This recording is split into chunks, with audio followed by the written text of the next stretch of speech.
All right, back again here today. As you can see, I have a new rifle on the bench. Without further ado, this is a Kalashnikov USA rifle.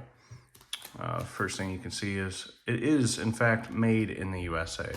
So there is no imported parts. It is all, well, to be sure, who knows if there is some, little pieces here and there that are not,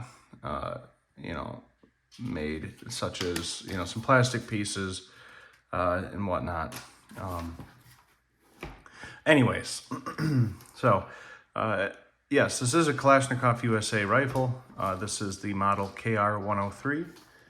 This is basically, by and large, a AK100 series, which is an updated. So basically, you got the original AK-47, goes fourth to the AKM. Also going fourth is the AK-74, and then it hits the AK-100 series, which basically kind of hit around the 1990s, I believe. So what that gets you is a couple refined features. There's a couple different models of the AK-100 series, but they have different chamberings and stuff like that. So this is chambered in 7.62 by 39. But it does have a pretty nice muzzle brake up here on the front, as you can see, which really does help with the recoil. Really does tame it down, and that's one of their claim to fame. It's supposed to make it feel substantially lower recoil. But anyways, about the KR103, it is by and large your standard run-of-the-mill rifle, or AK variant. So that being said, with the pedigree that it has, you can use a lot of the components. There's a couple internal pieces, like the bolt is a little bit different dimensions and stuff. And this KR103 is true to the basically design requirements to make it an AK-100. Some of the other ones, like the PSA AK-100s, they're basically just clothed up to look like one, such as having the muzzle brake and a couple other little features here and there. But by and large, this one is about the most accurate representation you can probably get, save for a actual Russian-built AK-100 series. With that being said, a couple other little features about this rifle are that the barrel is 16 inches and it is chrome lined. So if you're going to be shooting a lot of that real nasty surplus and stuff, definitely lends well to longevity of the barrel. Leading into the next part, the trunnions and the bolt. I know at least the carrier and the trunnion is a forged piece. The only thing that I believe is potentially, it is milled, it's the bolt, but it's milled out of some pretty good steel. So it's not like it's not a longevity piece.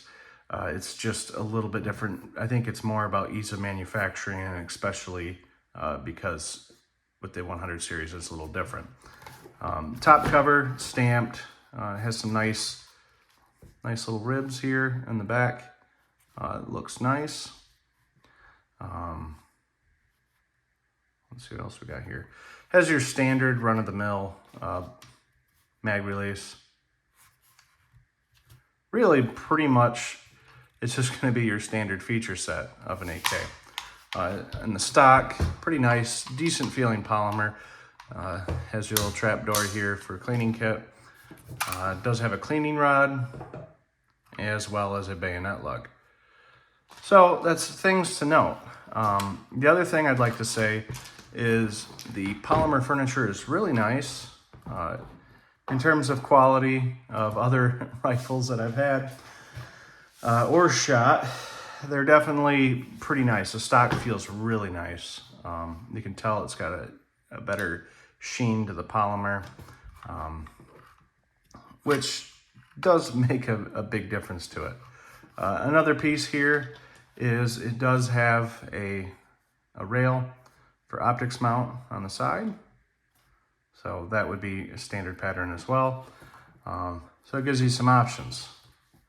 So in terms of, you know, modifying this or something like that for either competition shooting or target practice or whatever, you have lots of options for optics. You have the optics rail. You can do one of the sight block deals. You can put in an Ulti-Mac rail up here. Really, you know, between those, you have some decent options. One thing I do want to know, when I bought this, which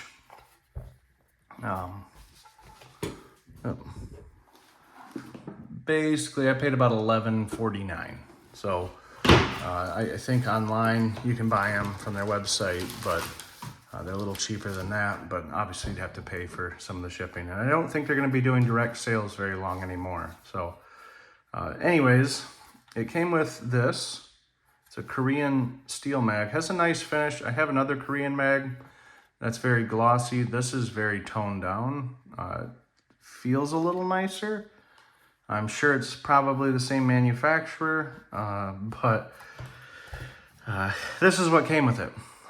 So another thing I do want to know is that it came with a slip, which I wish I got a piece of paper on it, because I've had this rifle for a couple months now, and I've since sent in, but they gave one of the Kalashnikov USA polymer mags. These are a KUSA made mag. So I sent that slip in, and they sent this to me free of charge. That was nothing special. It was just a little piece of paper. So if you do get one and it comes with a metal mag, it basically, the little slip alluded to the fact that these weren't ready for prime time yet or manufacture, so they sent them out separately. So I ended up with two mags with this rifle, a steel and a polymer. Both decent quality. I haven't had any issues yet. I have not fired this one. I just got this one about a week ago. And this one, I've had no issues with. So, that being said, a couple other little things here.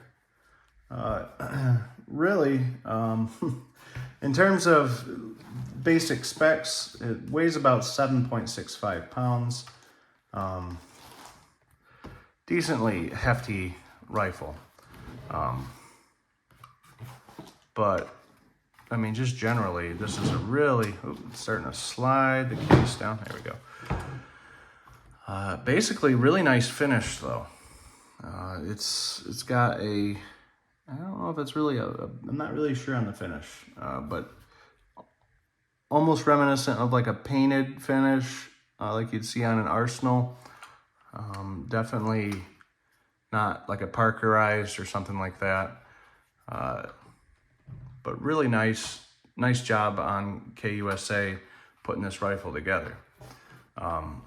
Now, that being said, a lot of people like to crap all over USA-made AKs.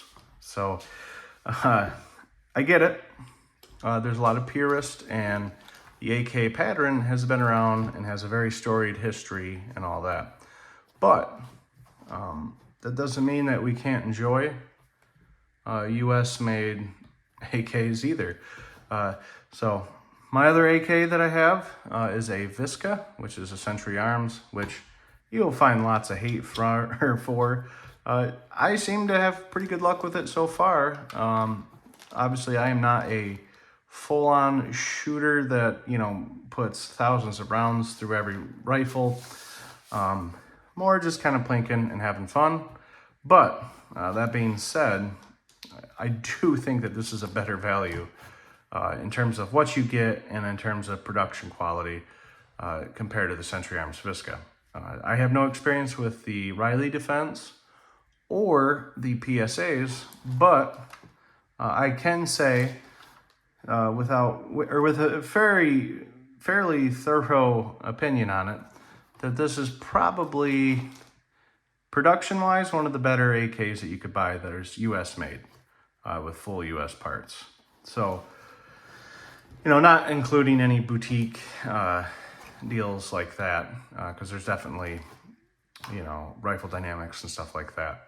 So, yeah.